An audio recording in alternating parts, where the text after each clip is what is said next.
ఒక్కసారి కొమ్మూరి గోల్డ్ కి కాల్ చేయండి. తాకట్లో ఉన్న మీ బంగారాన్ని విడిపించి మార్కెట్ ప్రైస్ కి వాళ్ళు కొనుక్కుని మిగతా డబ్బులు మీకు ఇచ్చేస్తారు. నమస్తే, వెల్కమ్ టు మనం టీవీ. సో ఈ షుగర్కి సంబంధించి చాలా మంది కూడా సఫర్ అవుతూ ఉంటారు. ఇంకొకటి ఏంటి చెప్పాలి అని అంటే, మొత్తం వరల్డ్లోనే చైనా మనం పోటీ పడుతూ ఉన్నాము ఈ షుగర్ రోగానికి సంబంధించి. సో వరల్డ్లో కూడా నంబర్ 1 షుగర్ కంట్రోల్ అవ్వని ప్లేస్లో ఇండియా ఉంది. దట్టు ముందంజలో సౌత్ ఇండియా ఉంది. సో చాలా మంది కూడా ఎన్ని మెడిసిన్స్ వాడుతూ ఉంటారు, ఇన్సులిన్ తీసుకుంటూ ఉంటారు, అయినా కూడా షుగర్ అయితే కంట్రోల్ అవ్వట్లేదు. సో దీనికి సంబంధించి ఇంతకుముందు మనం మేకింగ్ వీడియోస్ కొన్ని ఫార్ములాస్ చెప్పినప్పుడు షుగర్ కంట్రోల్ అవుతుంది, చాలా బాగా వర్క్ అయిందని చెప్పారు. సో అందుకనే ఇంకొక రెమెడీ కూడా మీ ముందుకు తీసుకురావాలని చెప్పేసి ఈరోజు మనం ఎస్పెషల్గా స్టూడియోకి ఇన్వైట్ చేయడం జరిగింది. వంటింటి చిట్కాల master ayurvedic doctor Chittibutla Madhusudana Sharma గారిని. సో మరొక చిట్కా ఏం చెప్తారో ఆయన అడిగి తెలుసుకుందాం. సార్ నమస్తే. సార్ నమస్తే. Welcome to studio. Sir thank you. Sir, ఇంతకు ముందు మీరు షుగర్ కి సంబంధించి ఫార్ములాస్ చెప్పినప్పుడు చాలా మంది కూడా అవి పాటించి మాకు నిజంగా కంట్రోల్ అవుతుంది, ఇప్పుడు మేము కొంత హెల్దీగా ఉన్నాం అని కూడా చాలా మంది కమెంట్స్ చేయడం జరిగింది. సో ఇంకా ఏవైనా రెమెడీస్ ఉంటే చెప్పండి, ఇంకా ఫార్ములాస్ ఏమైనా చెప్పండి అని అడుగుతున్నారు సార్. సో ఈ రోజు షుగర్ కంట్రోల్ కి సంబంధించి ఏ ఫార్ములా చెప్పబోతున్నారు సార్? తప్పకుండా. ఇప్పుడు మనం చెప్పుకోబోయేటువంటి ఫార్ములా కూడా గన్ షాట్గా పనిచేస్తుందమ్మా. సైడ్ బెనిఫిట్స్ ఉంటాయి, ఎలాంటి సైడ్ ఎఫెక్ట్స్ ఉండవు, అన్నీ మనకు తెలిసినటువంటివే. ఫార్ములా చిన్నగా ఉంటుంది, పిట్ట కొంచెం కూతగనం అన్నట్లు. మరి ఫార్ములా చిన్నగా ఉన్నప్పటికీ అది పనిచేసేటువంటి విధానం మాత్రం అనన్య సామాన్యమైనటువంటిదమ్మా. అంటే అంత అద్భుతంగా పనిచేసేటువంటి ఔషధ గుణాలు ఉన్నటువంటి ఆ యొక్క పదార్థాలను ఏర్చి కూర్చి సమకూర్చి ఆ యొక్క ఫార్ములేషన్ మన పెద్దలు ఇవ్వడం జరిగింది. ఆ యొక్క ఫార్ములానే ఇప్పుడు మన వాళ్ళకి అందరికీ కూడా ఉపయోగపడే రీతిలో ఇప్పుడు ఎట్లా తయారు చేసుకోవాల్సి కూడా చెప్పి చూపిస్తాను. కేవలం 4 పదార్థాల ద్వారా షుగర్ వ్యాధిని చక్కగా నియంత్రణలో ఉంచుకోవచ్చు.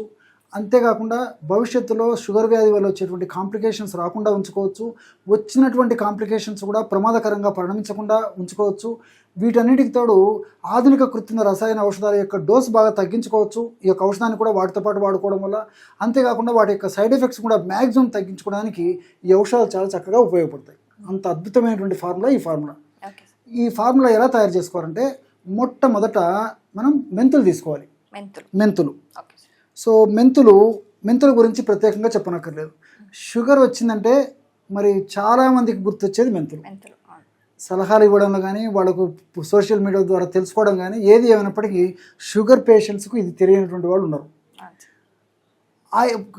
హైదరాబాద్లో జాతీయ పోషకాహార సంస్థ వాళ్ళు కూడా ఈ మెంతుల మీద అనేక పద్ధతిలో పరిశోధన చేసేసి షుగర్ వ్యాధి నియంత్రణకి, షుగర్ వ్యాధికి చాలా సమర్థవంతంగా ఉపయోగపడే ఆహార ఔషధం ఈ మెంతులు అని చెప్పేసి తేల్చడం కూడా జరిగిందండి. ఇలాంటి మెంతులని కాస్త వేయించేసేసి చూర్ణంలాగా తయారు చేసుకొని 50 గ్రాములు యొక్క మెంతుల చూర్ణం తీసుకోవాలి. రెండవ పదార్థంగా పసుపు. ఇలాగా పసుపు కొమ్మలు తెచ్చుకొని దంచేసేసి చూర్ణంలాగా తయారు చేసుకొని చూర్ణాన్ని వాడుకోవడం చాలా మంచి పద్ధతి. అలా కాకుండా మరి మనకు తెలిసిన వాళ్ళ ద్వారా ప్రామాణికంగా తయారు చేసేటువంటి వాళ్ళు ఎవరన్నా ఉన్నట్లయితే అలాంటి పసుపు చూర్ణాన్ని కూడా తెచ్చుకుని కూడా వాడుకోవచ్చు. కాబట్టి కల్తీ పసుపు మాత్రం ఏమాత్రం వాడకూడదు అనమాట. ఈ పసుపు చూర్ణాన్ని 50 గ్రాములు తీసుకోవాలి. పసుపులో ఉన్నటువంటి వివిధ రకాలైన పదార్థాలు కూడా షుగర్ వ్యాధిని నియంత్రించేందుకు చాలా అద్భుతంగా పనిచేస్తాయి. మూడవ పదార్థంగా ఉసిరి.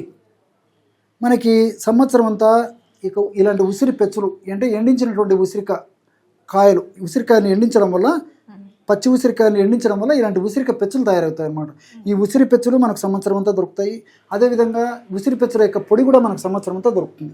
దీన్ని ఆమ్లా పౌడర్ అనేటువంటి పేరుతో మనకు మార్కెట్లో లభిస్తూ ఉంటుంది అనమాట.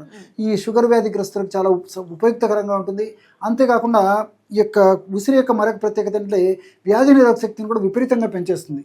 షుగర్ వ్యాధిగ్రస్తుల్లో వ్యాధి నిరోధక శక్తి తక్కువగా ఉండడం వల్లనే చీటికి మాటికి అనారోగ్యం పాలయ్యేటువంటి పరిస్థితి ఏర్పడుతూ ఉంటుంది.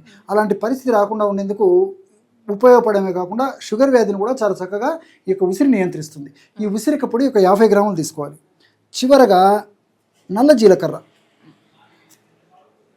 దీన్ని కృష్ణ జీర అనేటువంటి పేరుతో పిలుస్తుంటారు. జీలకర్ర లాగానే ఉంటుంది. జీలకర్రను ఆహార పదార్థాల్లో, వంటకాల తయారీలో వాడతాము. నల్ల జీలకర్రను మాత్రం ఔషధాల్లోనే వాడుతూ ఉంటారు అనమాట. ఈ నల్ల జీలకర్ర కూడా ఈ షుగర్ వ్యాధిని నియంత్రించేందుకు చాలా సమర్థవంతంగా పనిచేస్తుంది.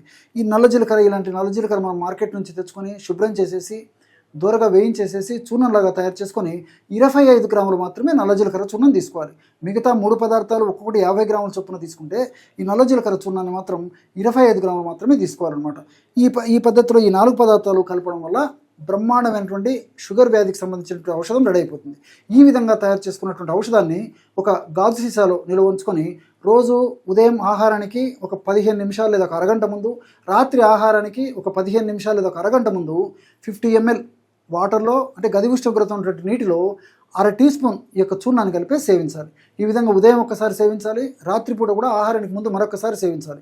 క్రమం తప్పకుండా ఈ యొక్క ఔషధాన్ని ఈ పద్ధతిలో వాడుకోవడం వల్ల చాలా త్వరగా, సమర్థవంతంగా, శీఘ్రంగా ఈ యొక్క ఔషధాలు పనిచేసేసి షుగర్ వ్యాధి నియంత్రణలో ఉంచడమే కాకుండా షుగర్ వ్యాధి వల్ల కాంప్లికేషన్స్ రాకుండా కూడా ఉండేందుకు మన బాడీ సిద్ధమయ్యేటువంటి పరిస్థితి ఏర్పడుతుంది. అథవా కాంప్లికేషన్స్ ఉన్నప్పటికీ ఆ కాంప్లికేషన్స్ ప్రమాదకరంగా పరిణమించకుండా ఉండేందుకు కూడా ఈ ఔషధం రెడీగా ఉండేసేసి మనల్ని సదా కాపాడేటువంటి పరిస్థితి ఏర్పడుతుందండి. సో చాలా మంచి రెమెడీ చెప్పారు సార్. ఇంతకుముందు చెప్పిన వాటితో కూడా చాలా మంది ఎక్స్పీరియన్స్ అయ్యారు. సో ఇది కూడా మీరు చేసి ఎంతమందికి ఇది వర్కౌట్ అయింది అనేది తప్పకుండా కమెంట్ చేయాలి. Thank you so much. నమస్తే.